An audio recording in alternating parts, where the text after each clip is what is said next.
Hello, I'm Veronica Start, and welcome to my Blogcast, where I'll be covering topics relating to holistic vocal coaching and personal stories relating to singing and performance in general.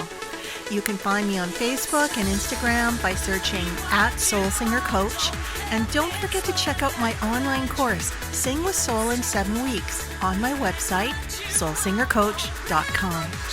This is episode 4, Learn the Biggest Secret of Singing Contests. When you think of singing contests, what is the first thing that comes to mind? Is it TV shows like Star Search, The Voice, American Idol, The Masked Singer, Britain's Got Talent? We watch these competitions and are often shocked at our favorites not winning.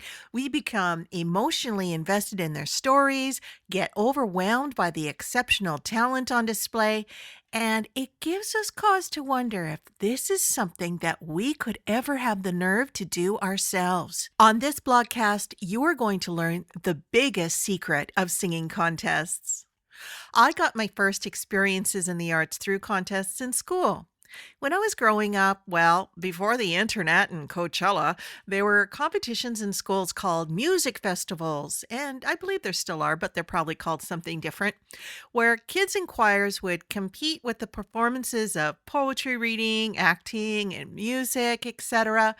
You got an honest evaluation from an adjudicator that either encouraged you or destroyed you.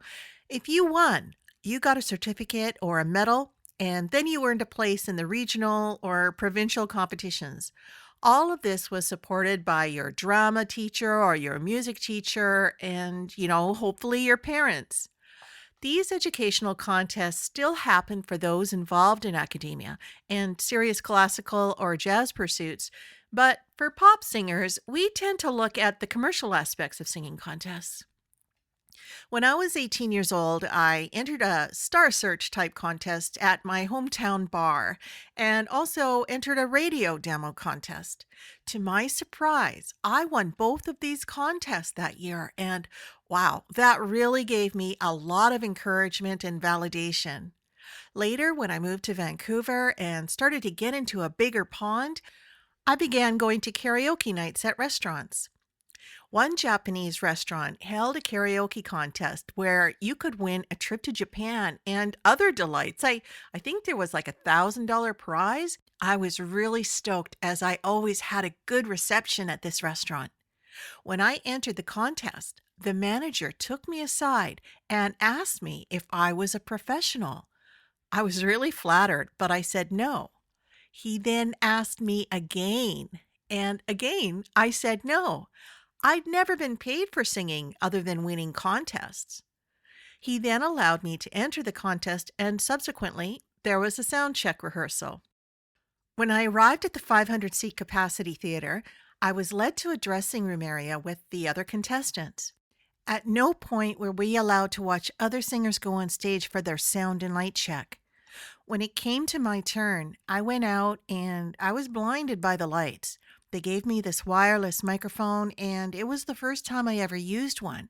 I still find them weird, to be honest. There's a bit of a slight delay there that bothers me. Anyway, the manager was in the control room at the back, and as I was doing my Whitney Houston song, he stopped me midway. He said, "There is a technical problem. Can you not move around the stage? We're getting feedback. When you come on to sing, just stay at that one spot, okay? Don't move." I was a bit confused as I thought, what's the point of a wireless mic? But I really didn't know any better and just did what I was told. So I rested until the show started. My boyfriend Jason, not his real name, was going to watch me from the balcony, and I was excited. I really thought I could win a trip to Japan, plus some prize money. I really felt I was on a roll and unstoppable. Well, showtime came, and I was led backstage to come out to the blinding lights of my performance. I stood on my spot, just as I was told, and I sang my little heart out. I had never heard the applause of 500 people before, and it was breathtaking. I took my bow and went back to the dressing room area.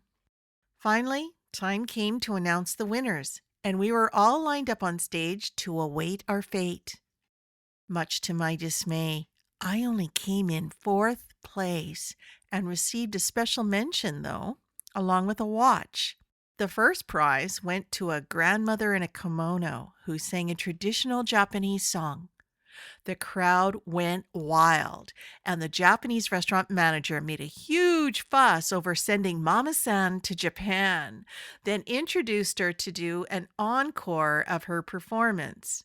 As the rest of us went backstage, I could hear her from the sidelines, and I thought, really? Her pitch was all over the place, and while I didn't know traditional Japanese music, I really didn't understand how I didn't win. My ego was so bruised. My boyfriend Jason had to go home before me, and I called him later to complain. I said to him, I didn't believe I didn't place higher, as I thought my performance was really good. Well, Jason wasn't nice to me at all. He said, well, you didn't deserve to win because everyone else used the stage and moved all over. You were the only one that stayed planted in one spot. He sounded like he was reprimanding a spoilt brat, and I felt just awful. I tried to explain that I did what I was told, and he didn't seem to believe me. I mean, yeah, what a jerk. Anyway, I had to accept it and lick my wounds. I knew the truth, that I was set up to lose, and that my winning streak in singing contests was well and truly over. It was time to stop being a contestant and start thinking of myself as a professional. So, what is the biggest secret of singing contests? Well, I learned that singing contests are absolutely not about you. That's right. The contest is not about you. You are a player in someone else's game. It's not that all contests are corrupt, but we have to get real about this game in order to gain the most value from it. We need to understand the psychology of contests. Now, competition seems ingrained in our psyche, and it plays a dynamic role in all aspects of our society, even though someone must lose in order for someone to win. This has to do with the very nature of contests or competitions being an extrinsic incentive. In other words, a contest is an external incentive that motivates you into action to receive a reward.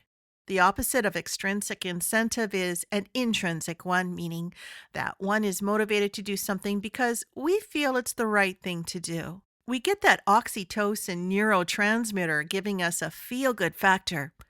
In fact, your body temperature will warm up and give you a glow when you are doing something compassionate to help others. Think of things like the ALS Ice Bucket Challenge and other contests that help charities. Even though these activities score high on the moral compass, one could be cynical and see that many participants are doing this for self-promotion and exposure. Now, contests are not always about your vocal ability. Contests are sometimes about the story the contestant brings to the overall show. For example, setting aside the fact that my staging was sabotaged during the karaoke contest, the grandmother singing a traditional song in her kimono, going off to Japan to visit her family, really was the best story and outcome for this contest. The audience just ate it up. After thinking about this for a while, I could fully understand the appeal of her winning from others' perspectives. And, well, of course, this was also incredible promotion for the Japanese restaurant. Contests are sometimes about selling alcohol in a bar. Karaoke contests in bars are often using audience applause to vote for the winners. This method banks on the fact that the singers will bring in as many friends as they can to encourage them while putting bums in seats for the manager. In this case, it's really a popularity contest. Contests are also about who is holding the contest. It's about the ratings of the TV show, the advertisers, and what the contests are designed to promote. The stories told about the performers compel the viewers to tune in to vote and also to sell advertising or whatever fees are associated by their participation. But all of this doesn't have to be a zero-sum game. Being a savvy artist, you can lose a singing contest and still win something. You can have both extrinsic and intrinsic motivation. Winning is a dopamine buzz. In fact, anything gained from an outside force is a temporary pleasure that wears off eventually. This is a short-term emotional benefit, even though you may gain career goals as a result. The longer-term benefit is to seek out the internal benefits by learning to play the long game. Some aspects of contests may be out of your control, but here is what you can do to strategize. You can plan to use it for information. For example, just your general education. You can use it for exposure. For example, it can benefit your marketing efforts. You can use it as a demo performance, again for education and development of yourself and just general experience. You can use it to form relationships and connections. This is very important. Talent scouts, producers, and managers, they all have these connections with these high-profile contests, and, everyone's scouting the burgeoning talent. And most importantly, think of contests as a tool for discipline. The preparation and deadlines are really a good structure to focus your intent with practicing. Finally, to wrap this up, I'm going to read you a list of names you might recognize. Angelica Hale, Maren Morris, Jennifer Hudson, Beyoncé, Louis Capaldi, Usher, Bebe Rexha, Justin Timberlake. What do these highly successful artists have in common? Every single one of these singers is a loser. That's right. They have either lost a high-profile talent contest, a couple of them didn't even make it past their auditions, but somehow the participation in a contest benefited them greatly. Seriously. Now, you can go out there and lose some contests, people. Being a loser in a contest doesn't mean you can't win in music. It's all a matter of knowing the game.